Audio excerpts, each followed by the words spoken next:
How can one have the same unemployment rate? One saying we gained 50,000 and one says it's the worst in 22 years.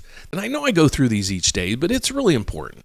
This is what the Federal Reserve monitors. So if you're sitting on the Fed, that'll be our mock trial for today. You're sitting on the Fed and here's the data points you have. Okay, what do you do? Okay, so let's drive through this. Why was the Federal Reserve created in the first place? Well, they were created to keep inflation in check and to keep the jobs market in full employment. Well, they came out at the last meeting and said, okay, inflation's going to be higher for longer. We get it. But now it's the employment numbers that we're really focusing in on. So here's the data points. I just want you to understand. Here's the data points that we've received since the government has been shut down. So we had ADP coming in with their mock trial thing, and they're saying, okay, there's about 50,000 people that got jobs in the previous month. Well, that's okay, but that's nothing great, but at least it's not crashing.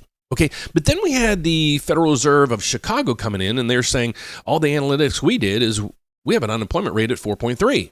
Okay, exactly where it is now. So unemployment isn't really spiking. But then we got that report last week that said there was 156,000 jobs lost in the month, the worst in 22 years. How can one have the same unemployment rate? One saying we gained 50,000 and one says it's the worst in 22 years. That's what everybody's contending with. So if you're on the Fed and you have these two mandates, what would you do? This would fill in basically the whole gap on what you and I that sit on the Federal Reserve, we monitor to control the rate that we control, which is the federal funds rate.